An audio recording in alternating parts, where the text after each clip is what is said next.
Bismillahirrahmanirrahim. Assalamu alaikum. Today I want to describe about essential elements, यानी कि बहुत बहुत इम्पोर्टेंट एलिमेंट्स हैं जो प्लांट को बहुत ज़रूरी होते हैं प्लांट की ग्रोथ के लिए, प्लांट के लिए। तो नंबर 1 पे आता है nitrogen. Soils are most commonly deficient in nitrogen. Soil में जो सबसे ज़्यादा कम होता है ना वो नाइट्रोजन होता है दैन एनी अदर एलिमेंट, जबकि दूसरे एलिमेंट की निस्बत से। 2 major ionic forms of nitrogen are absorb from soil. दो जो मेजर आयोनिक फॉर्म्स हैं नाइट्रोजन की, ये एब्जॉर्ब कर ली जाती हैं सॉइल से, nitrate and ammonium. Nitrate and ammonium, ये दो फॉर्म्स हैं जो कि प्लांट जो हैं ये एब्जॉर्ब कर सकते हैं। वैसे जो एयर में नाइट्रोजन होता है वो इसे एब्जॉर्ब नहीं कर सकते, इसलिए इनकी नाइट्रिफिकेशन होती है और नेक्स्ट ये प्लांट के अंदर जाते हैं। Role of nitrogen. नाइट्रोजन का काम क्या है? Nitrogen is associated with many plant cell components. Nitrogen जो है ये जुड़ा हुआ है बहुत सारे जो प्लांट सेल कंपोनेंट्स हैं उनके साथ, जिनमें अमीनो एसिड्स आ जाते हैं, न्यूक्लिक एसिड्स आ जाते हैं। यानी कि प्लांट के अंदर जो न्यूक्लियस होता है उसमें अंदर न्यूक्लिक एसिड जो होता है उसका बेसिक और मेजर कंपोनेंट है नाइट्रोजन। Deficiency symptoms. डेफिशिएंसी, अगर इसकी कमी हो जाए तो क्या होता है? Stunted growth. नंबर 1 पे ग्रोथ ही रुक जाएगी। The characteristics deficiency symptoms is stunted growth. जो इसकी बेसिक डेफिशिएंसी सिम्टम है कि अगर नाइट्रोजन कम हो जाएगा तो जो प्लांट की ग्रोथ है ये रुक जाएगी। The plant develop slender woody stems due to accumulation of carbohydrates because the carbohydrates are not used in the synthesis of amino acids or other nitrogenous compounds। तो जो प्लांट हैं ये डेवलप करेंगे स्लेंडर वुडी स्टेम, यानी कि slender की तरह की एक वुडी स्टेम को due to accumulation of carbohydrates, कार्बोहाइड्रेट्स की जमा होने की वजह से। because the carbohydrates are not used in the synthesis of amino acids, क्योंकि जो कार्बोहाइड्रेट्स हैं ये अमीनो एसिड की सिंथेसिस में यूज़ नहीं होते, और ना ही जो जैसे कि नाइट्रोजनस कंपाउंड्स हैं। क्लोरोसिस। क्लोरोसिस का मतलब ये है कि in many plants the first symptom of nitrogen deficiency is chlorosis, यानी कि जो नाइट्रोजन की अगर कमी हो जाए तो सबसे पहली जो सिम्टम्स आती है वो ये है कि क्लोरोसिस हो जाती है, कि जो प्लांट की लीव्स हैं वो येलो होना शुरू हो जाते हैं। Yellowing of the leaves specially in older leaves, तो जो लीव्स हैं ये येलो होना स्टार्ट हो जाएंगे and specially in older leaves. और पहले जो पुराने जो लीव्स हैं ना, जो पहले जिनकी ग्रोथ हुई थी वो लीव्स स्टार्ट होंगे येलो होना near the base of the plant. In extreme deficiency of nitrogen, जब नाइट्रोजन की बहुत ज़्यादा डेफिशिएंसी हो जाएगी, the leaves becomes completely yellow, तो जो लीव्स हैं वो कम्प्लीटली येलो हो जाएंगे and then fall off the plant, और फिर वो प्लांट से नीचे गिर जाएंगे। पर्पल और रेड कलरेशन ऑफ वेन्स, जो प्लांट के अंदर वेन्स हैं, पत्ते के अंदर जो वेन्स हैं उनमें पर्पल या फिर रेड क्लोरिएशन हो जाएगी due to anthocyanin. Anthocyanin compound है जिसके इकट्ठा होने की वजह से पर्पल या फिर रेड क्लोरिएशन हो जाएगी प्लांट की जो वेन्स हैं। लोअरिंग ऑफ रेस्पिरेशन रेट, जो रेस्पिरेशन रेट है वो कम हो जाएगा। फ्लावर फॉर्मेशन इज़ डिलेड और सप्रेस्ड, जो फ्लावर फॉर्मेशन है कि फूल का जो बनना है वो या तो काफ़ी देर लगेगी उसे बनने के लिए या फिर वो ख़त्म हो जाएगा, नहीं बनेगा। प्रीमेच्योर ड्रॉपिंग ऑफ फ्रूट्स, जो फ्रूट्स हैं वो अभी पकेंगे ही नहीं और नीचे गिर जाएंगे। सिट्रलिटी और फ्रूट्स आर वीक, और जो फ्रूट्स हैं वो भी कमज़ोर होंगे, वीक होंगे। ब्रांचिंग और tillering is suppressed due to dormancy of lateral buds, जो ब्रांचिंग है प्लांट्स की, जो शूट में से स्टेम में से ब्रांचेस निकलती हैं वो भी नहीं निकलेंगी, उनका भी इफ़ेक्ट कम हो जाएगा क्योंकि लेटरल बर्ड्स नहीं बनेगी और ये नाइट्रोजन की कमी की वजह से होगा। एक्सेस नाइट्रोजन, अगर नाइट्रोजन बहुत ज़्यादा हो जाए तो क्या होता है? Plant grown with excess of nitrogen usually have dark green leaves and show abundant foliage. जो प्लांट हैं जब उनमें एक्सेसिव नाइट्रोजन हो जाता है, हैव डार्क ग्रीन लीव्स, तो उनके जो लीव्स हैं वो बहुत ज़्यादा डार्क ग्रीन हो जाते हैं, हरे हो जाते हैं। And show abundant foliage. Poorly development root stem, और उनका जो रूट सिस्टम है उसका पुअरली डेवलप हो जाएगा through therefore a high shoot to root ratio as in potato. और फिर जो high root to shoot ratio है वो उनकी डिस्टर्ब हो जाएगी जैसे कि पोटैटो में होता है। फॉस्फोरस तो जो नंबर 2 पे मेजर एलिमेंट आता है जिसकी प्लांट को बेहद ज़रूरत होती है, तो उसमें phosphorus act as limiting element in soils. जो फॉस्फोरस है ये लिमिटिंग इफेक्ट है सॉइल के अंदर, सेकंड टू नाइट्रोजन, और नाइट्रोजन के बाद नेक्स्ट फॉस्फोरस की जगह है फॉस्फोरस का स्टैंडर्ड आता है। It is absorbed primarily as the monovalent phosphate anion, और ये सबसे पहले एब्जॉर्ब कैसे करते हैं प्लांट्स नाइट्रोजन को, तो नाइट्रेट एंड अमोनियम की फॉर्म में प्लांट्स एब्जॉर्ब करते हैं। तो फास्फोरस को ये मोनोवेलेंट फॉस्फेट एनाइन की शक्ल में ये एब्जॉर्ब करते हैं रैपिडली एज डाइवेलेंट एनाइन, और जो ज़्यादा जल्दी एब्जॉर्ब होता है वो डाइवेलेंट एनाइन है H2PO4। The availability of these two forms of ions is control by soil pH। तो इन दोनों आइंस की एनाइंस की मौजूदगी में जो सॉइल की pH है उसे कंट्रोल किया जाता है। Role of phosphorus as phosphate as an integral component of a number of important compounds present in plant cells. जो फॉस्फोरस है ये बहुत ज़्यादा इंटीग्रल कंपोनेंट है of a number of important compounds present in plant cell. बहुत सारे जो compounds हैं जो प्लांट सेल्स में पाए जाते हैं उनमें से सबसे लाजमी जो कंपोनेंट है ये फॉस्फोरस है, such as sugar phosphate used in photosynthesis and respiration and phospholipids found in plant membrane। तो जो फोटोसिंथेसिस में ये यूज़ होता है, रेस्पिरेशन में यूज़ होता है, फॉस्फोलिपिड्स बनाने में यूज़ होता है, तो जो प्लांट मेम्ब्रेन्स में पाए जाते हैं। It is also a component of nucleotide used in plant energy metabolism, और ये एक बहुत अहम कंपोनेंट है न्यूक्लियोटाइड्स का, यानी कि प्लांट के सेल के अंदर जो न्यूक्लियस होते हैं ना उसके अंदर जो न्यूक्लियोटाइड्स वगैरह होते हैं उनका कंपोनेंट है, और ये एनर्जी मेटाबॉलिज्म ATP NADP इसमें ये इनका बहुत इंपॉर्टेंट पार्ट होता है। And in molecule DNA and RNA, और ये DNA एंड RNA का भी बहुत इंपॉर्टेंट पार्ट होता है।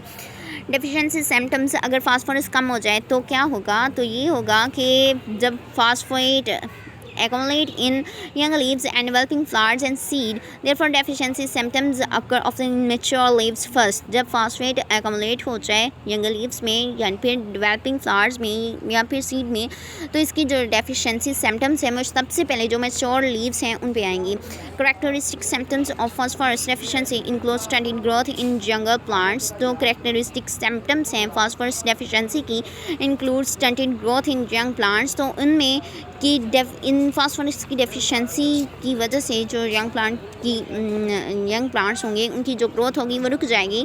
Development of dark green colour in leaves, जो डार्क ग्रीन कलर है वो लीव्स में डेवलप हो जाएगा। द लीव्स में develop small spot of dead tissue, तो लीव्स के ऊपर छोटे छोटे स्मॉल स्पॉट भी डेड टिश्यूज़ के शो होंगे जिन्हें नेक्रोटिक स्पॉट्स का नाम दिया गया है। एंथोसाइनिन्स में accumulate due to shortage of phosphorus but does not lead to chlorosis. जो एंथोसाइनिन है ये भी अकोमुलेट हो जाता है due to shortage of phosphorus की शॉर्टेज की वजह से, but does not lead to chlorosis, लेकिन क्लोरोसिस को लीड नहीं करता। Instead a dark greenish purple coloration develops, लेकिन इसमें जो डार्क ग्रीनिश यानी कि ग्रीन और पर्पल कलर का मिक्सचर, इस तरह की क्लोरिएशन जो है ये डेवलप होती है। एक्युमुलेशन ऑफ सॉल्युबल कार्बोहाइड्रेट्स, जो कार्बोहाइड्रेट्स हैं वो सारे इकट्ठा हो जाएंगे। Increase in activity of enzyme phosphate, जो एंजाइम फॉस्फेट हैं उनकी जो एक्टिविटी है वो इंक्रीज़ हो जाएगी। Increase in the bulk of pith, तो जो पिथ है प्लांट के अंदर स्टेम के अंदर वो बढ़ जाएगी। In some plants deficiency result in delay in maturity of the plants, और कुछ जो प्लांट्स हैं उसमें इसकी डेफिशिएंसी की वजह से जो मैच्योरिटी है प्लांट की वो डिले हो जाएगी, यानी कि प्लांट जल्दी बड़ा नहीं होगा। This results in development of non woody slander stems, तो ये रिएक्शन उनमें होगा जो नॉन वुडी स्लैंडर स्टेम रखते हैं, यानी कि उनमें परफेक्ट स्टेम नहीं होता। एक्सेस फास्फोरस, अगर फास्फोरस बहुत ज़्यादा हो जाए तब क्या होगा। Abundant supplies of phosphorus speed up maturity, अगर फास्फोरस बहुत ज़्यादा हो जाए तो वो जल्दी मैच्योरिटी तक पहुंचा देते हैं प्लांट को। Thus a close interaction between phosphorus and nitrogen exist regarding maturity. Excess nitrogen delay maturity the root, अब क्लोज रिलेशन है फास्फोरस का और नाइट्रोजन का मैच्योरिटी से रिगार्ड। तो अगर नाइट्रोजन एक्सेस है तो ये मैच्योरिटी डिले कर देगा। The root growth is often increase relative to shoot growth, जो रूट ग्रोथ है ये इंक्रीज हो जाएगी, यानी रूट ग्रोथ ज़्यादा होगी, शूट ग्रोथ कम होगी। This is in contrast to effect of excess nitrogen. और ये इसके जो इफ़ेक्ट्स हैं ये नाइट्रोजन से कंट्रास्ट करते हैं, मतलब मिलते जुलते हैं। Potassium third after nitrogen and phosphorus soil are usually most deficient in potassium. Nitrogen फिर फास्फोरस के बाद जो नेक्स्ट थर्ड नंबर पे आता है जो प्लांट डेफिशिएंट एलिमेंट है वो पोटाशियम है। That is why commercial fertiliser contain high percentage of these elements. इसी वजह से जो फर्टिलाइजर्स होती हैं, जो खादें वगैरह होती हैं, उनमें हाई परसेंटेज होता है इन एलिमेंट्स का। Role of potassium plays an important role in regulation of osmotic potential of plant cells. जो पोटाशियम है ये प्ले करता है बहुत अहम किरदार कि जो ऑस्मोटिक पोटेंशियल है प्लांट में, पानी का जो ऑस्मोटिक पोटेंशियल है केमिकल्स के आने जाने का, उसे रेगुलेट करता है प्लांट सेल्स के अंदर। It acts as an activator for enzyme involve in respiration. तो ये वो एलिमेंट है जो कि एक्टिवेट करता है एंजाइम्स को, कि वो ये फोटोसिंथेसिस में एक्टिवेटर के तौर पर काम करता है, रेस्पिरेशन में भी एक्टिवेटर के तौर पर काम करता है, एंजाइम्स को एक्टिवेट करता है। तो it also activate enzyme required from starch and proteins. ये एंजाइम को इसलिए भी एक्टिवेट करता है कि वो बनाएं स्टार्च और प्रोटीन्स को। It have very important role in opening and closing of stomata. तो पोटाशियम जो है ये बहुत अहम किरदार अदा करता है जो स्टोमेटा है लीव्स के, उनकी ओपनिंग एंड क्लोजिंग में। deficiency symptoms. The deficiency symptoms appear first in older leaves. जो पुराने leaves हैं, जो mature leaves हैं, उनमें deficiency symptoms शो होंगी. And first observed deficiency symptoms is molting. Plant जो है, plant के जो leaves हैं वो mold करना, मुरझाना शुरू कर देंगे, और marginal chlorosis, और उनकी पत्तों की जो साइडें होंगी वो भुरभुरी सी हो जाएंगी, वो मुरझा जाएंगी, which then develop into necrosis, और बाद में नेक्रोसिस हो जाएगा कि formation of dead tissues. Necrosis का मतलब है जो डेड टिश्यूज़ हैं वो बन जाएंगे। That occurs primary at the leaf tip and margins and between veins. और ये कब होता है? ये तब होता है जब लीफ की टिप्स और जो मार्जिन्स हैं, जो वेन्स हैं, उनमें। The stem of potassium deficient plant में भी स्लेंडर। जो स्टेम है पोटाशियम डिफिशेंट प्लांट की, जिनमें पोटाशियम कम है, वो वाले प्लांट्स, तो वो स्लेंडर टाइप हो जाएगी, वीक होगी, एंड शॉर्ट इंटरनोड्स होंगी उसमें। Yellowing and mottling of leaves जो हैं वो येलो हो जाएंगे और मुरझा जाएंगे। लेस रेजिस्टेंस ऑफ डिजीज़, उनमें बीमारी से मुकाबला करने के लिए जो ताकत है वो कम हो जाएगी। Accumulation of amino acid and sugars, जो अमाइनो एसिड्स और शुगर्स हैं वो इकट्ठा हो जाएंगे प्लांट के अंदर। रिडक्शन इन प्रोटीन सिंथेसिस, जो प्रोटीन तैयार होती हैं प्लांट्स के अंदर वो कम हो जाएंगी, उनकी रिडक्शन हो जाएगी, वो टूट जाएंगी। डिक्रीज इन रेस्पिरेशन रेट, जो प्लांट का रेस्पिरेशन रेट है वो कम हो जाएगा। Decrease in photosynthesis rate, photosynthesis का रेट कम हो जाएगा। इन कॉर्न, जो मकई है, the roots become susceptible to fungal attack due to shortage of potassium and result in lodging plant easily bent to the ground। और कॉर्न में जो रूट्स हैं वो ससेप्टिबल हो जाएंगी क्योंकि उन पर फंगस अटैक करेगी और वो पोटाशियम की शॉर्टेज की वजह से उसका मुकाबला नहीं कर सकेंगी और ज़मीन की तरफ झुक जाएगी। Next is calcium. Calcium is absorbed as divalent Ca2+। तो कैल्शियम जो है ये एब्जॉर्ब किया जाता है एज अ डाइवेलेंट Ca2 के तौर पर। Most soil contain enough calcium for adequate plant growth. बहुत सारी जो सॉइल्स हैं उनमें काफ़ी मिकदार में कैल्शियम होता है प्लांट की मतलब मुनासिब ग्रोथ के लिए। बट एसिडिक सॉइल, जो एसिडिक सॉइल्स हैं, वेयर हाई रेनफॉल अकर्स, जहाँ बहुत ज़्यादा बारिशें होती हैं, the soil are deficient of calcium, तो उन ज़मीनों में कैल्शियम की कमी हो जाती है। रोल ऑफ कैल्शियम, कैल्शियम का किरदार क्या है? The calcium is used in the synthesis of new cell walls. Calcium जो है इस्तेमाल किया जाता है न्यू सेल वॉल्स की सिंथेसिस में, पार्टिकुलरली इन मिडल एमेला। ज़्यादातर ये मिडल एमेला जो होता है उन्हें सेपरेट करने के लिए न्यूली डिवाइडिंग सेल्स में इस अपना रोल प्ले करते हैं। It also used in formation of mitotic spindle during cell division. जब सेल डिवीजन होती है, माइटोसिस का प्रोसेस होता है, तो जो स्पिंडल फाइबर्स बनते हैं उनमें कैल्शियम रोल प्ले करता है। Plant membranes require calcium for their normal functioning. Plant की जो मेम्ब्रेन है उन्हें कैल्शियम की ज़रूरत होती है कि वो नॉर्मल काम कर सकें। It is considered that calcium act as a second messenger for a number of plant responses to both environmental and hormonal signals. तो ये बहुत ज़्यादा ज़रूरी है कि कैल्शियम जो है ये सेकंड मैसेंजर है बहुत सारे प्लांट के रिस्पॉन्सेज के लिए, चाहे वो इन्वायरमेंटल हों चाहे वो हार्मोनल सिग्नल्स हों, तो उन्हें कैल्शियम रिसीव करेगा। It may bind to calmodulin. तो ये कालमोड्यूलिन के साथ एक प्रोटीन है जो कि साइटोसोल में होती है और ये इसके साथ बाइंड करता है और कम्प्लेक्स बनाता है that consider to be involve in regulation of many metabolic processes, जो कि बहुत सारे मेटाबॉलिक प्रोसेसेस को कालमोड्यूलिन जो है कालमोड्यूलिन ये कैल्शियम मिलके बनाएगा कालमोडिनन के साथ और ये बहुत सारे मेटाबॉलिक प्रोसेसेस में यूज़ होगी। डेफिशिएंसी सिम्टम, अगर कैल्शियम कम हो जाए तो क्या होगा? Deficiency symptoms are more prominent in young tissues specially in meristematic zones of root stem and leaves. Perhaps calcium is required to form middle lamella and mitotic spindle apparatus there। तो deficiency symptom ज़्यादा prominent होती हैं young tissues में, जो कि meristematic zone है, जैसे कि रूट हो गए, स्टेम हो गए, लीव्स हो गए, इनमें। तो कैल्शियम जो है ये एक्वायर्ड करता है मिडल लैमेला में और मेटोटिक स्पिंडल apparatus में। तो नेक्रोसिस होगा, क्लोरोसिस होगा, पुअर रूट सिस्टम होगा। नेक्रोसिस में ये होगा कि जो symptoms of calcium deficiency include necrosis of the tip and margins of young leaves. जो यंग लीव्स हैं प्लांट्स जो यंग लीव्स हैं प्लांट के, तो उनके जो मार्जिन्स होंगे वो डेड होना स्टार्ट हो जाएंगे और उनमें टर्मिनल बर्ड जो हैं उनकी नेक्रोसिस हो जाएगी। क्लोरोसिस में ये होगा कि necrosis is followed by chlorosis. Chlorosis मतलब क्लोरोफिल कम हो जाएगा, पत्ते जो हैं वो मुरझाना शुरू कर देंगे, उनका कलर ख़त्म हो जाएगा, येलो हो जाएंगे वो। Downward hooking to young leaves, the young leaves appear to be deformed और पत्ते की जो शक्ल है वो सारी तबाह हो जाएगी। Poor root system of calcium deficient plant is brownish, जो रूट है वो ब्राउन कलर की हो जाएगी। शॉर्ट एंड हाईली ब्रांचेड, बहुत ज़्यादा उसमें से ब्रांचेस निकल आएंगी।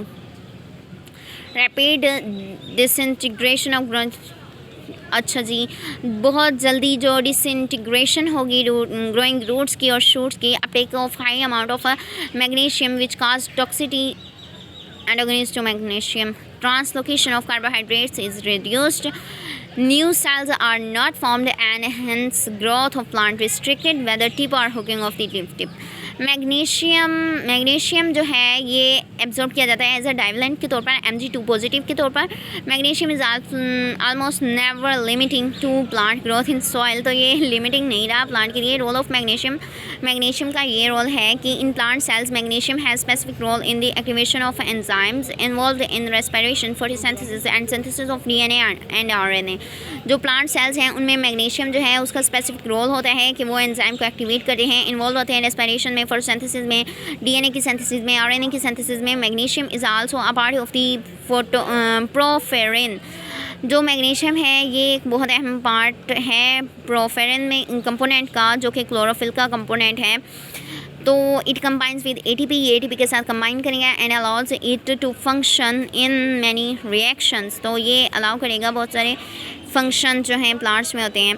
डेफिशिएंसी सिम्टम्स में क्या होगा कि जब मैग्नीशियम की कमी हो जाएगी, the characteristic deficiency symptoms of magnesium is an interveinal chlorosis. जो वेन्स हैं उनके अंदर क्लोरोसिस हो जाएगी, वो येलो होना स्टार्ट हो जाएंगी। Chlorosis of mesophyll cells present between the vascular bundles, veins के अंदर जो वेस्कुलर बंडल्स वगैरह होंगी उनमें क्लोरोसिस हो जाएगी मेसोफिल सेल्स की, क्योंकि because the vascular bundles retain their chloroplast for longer period, क्योंकि जो वेस्कुलर बंडल्स हैं उनमें क्लोरोप्लास्ट जो होता है वो लॉन्ग पीरियड के लिए होता है। इफ़ डेफिशिएंसी प्रोलॉन्ग्स, और अगर डेफिशिएंसी मतलब मसलसल रहेगी, ज़्यादा लंबे अरसे के लिए रहेगी, द लीव्स में बिकम येलो और वाइट। तो जो लीव्स हैं वो या तो बिल्कुल येलो हो जाएंगे या फिर वाइट हो जाएंगे।